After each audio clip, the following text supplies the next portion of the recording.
L'or est une ressource que les royautés se transmettent de génération en génération.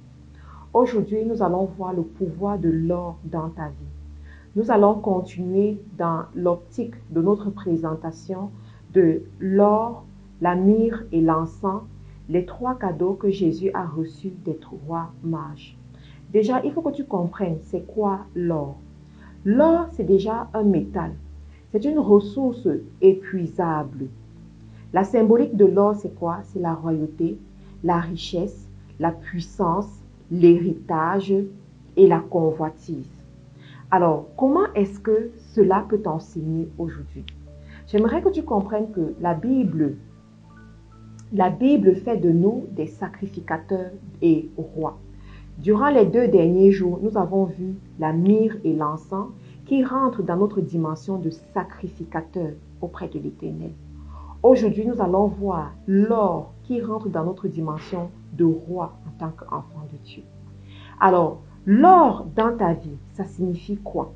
Ça signifie cette royauté que Dieu te donne en héritage. Rappelez-vous, je vous ai dit, c'est quelque chose qu'on donne de génération en génération. Donc, Dieu te donne l'or en héritage. Cependant, c'est de façon spirituelle, c'est de façon prophétique. Pour que tu puisses le manifester dans ta vie, il y a des choses que tu dois comprendre.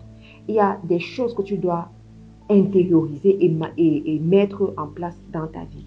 La première des choses, c'est quoi? C'est que tu dois apprendre à travailler pour accumuler ton or. Tu dois apprendre à travailler pour posséder ton or. La Bible te dit, le travail sera ton précieux trésor. L'activité sera ton précieux trésor. Une personne qui ne travaille pas ne mérite pas à avoir de l'or. Une personne qui ne sait pas carburer ne mérite pas à avoir l'or. Tu dois apprendre à travailler. Tu dois transmettre la valeur du travail à tes enfants. Tu dois montrer le chemin du travail à tes enfants. Quand tu travailles, tu auras l'or. Quand tu travailles, tu pourras accumuler l'or. L'or également vient de quoi? De tes connexions divines, des personnes dans ta vie. Alors, il y a une catégorie de personnes qui vont rentrer dans ta vie à un certain moment donné. Pas à tout moment. Écoutez très bien ce que je dis. Je dis bien pas à tout moment. Le pauvre n'aura pas des connexions divines qui vont lui apporter de l'or. Ça a l'air choquant, mais c'est la réalité. Le pauvre n'aura pas des connexions divines dans sa vie qui vont lui apporter de l'or. Vous n'avez vu nulle part dans la Bible un pauvre à qui on a donné pour cadeau l'or. Mais ce sont toujours les riches, ce sont toujours ceux-là qui avaient déjà une certaine valeur qu'on leur a apporté l'or. Je prends l'exemple de Jésus, je prends l'exemple du roi Salomon également. Donc, à un moment donné de ta vie, tu dois travailler pour avoir toi-même ton or et attirer ces connexions divines vers toi qui vont continuer à te donner de l'or ou alors ouvrir des opportunités dans ta vie pour que tu puisses avoir plus d'or dans ta vie. Il faut également comprendre que l'or a une partie qui signifie la convoitise. Plus tu as l'or, plus ça suscite la convoitise chez d'autres personnes. Ça suscite la jalousie chez d'autres personnes. Ça suscite des comportements envieux chez d'autres personnes. Ne sois pas étonné qu'à un moment donné de ta vie, il y a des gens qui te détestent pour rien. Il y a des haineux qui se lèvent de toutes parts. Il y a des personnes qui viennent avec des faux témoignages à ton endroit. Tout simplement pourquoi? Parce que ils ne supportent pas l'éclat de ton or. Ils ne supportent pas la principauté et la royauté que tu as pu avoir comme bénédiction dans ta vie. Alors, quel est le comportement à avoir en face de ces personnes? Je vous recommande de lire l'histoire de David. Comment est-ce qu'il s'est comporté en face de ses frères? Toujours avoir un comportement d'humilité.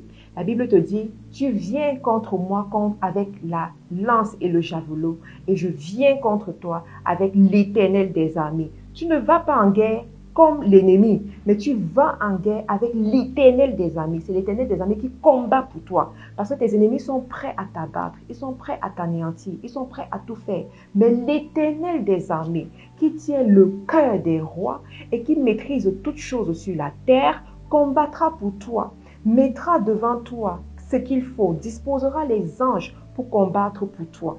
Toute personne qui tient l'or doit s'attendre au combat.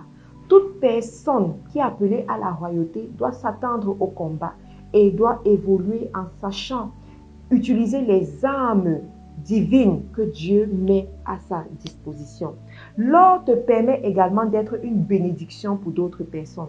Tu ne peux pas posséder l'or et l'amasser uniquement pour toi, mais tu dois aussi offrir ton or à d'autres personnes, mettre ton or à la disposition des autres personnes pour les bénir. C'est la raison pour laquelle, dans ta vie, tu dois te soucier de la veuve et de l'orphelin. Tu dois te soucier de tes mentors. Tu dois te soucier de tes parents. Tu dois te soucier de ceux-là qui ont veillé à ton édification, veillé à ce que tu grandisses et les bénir, les honorer avec ton or, les honorer avec ce que tu as de chair. Tu dois également mettre ton or à la disposition du royaume de Dieu pour propulser l'œuvre divine, propulser l'évangile, amener les peuples à connaître Jésus-Christ, payer pour que l'évangile soit propagé aux extrémités de la terre.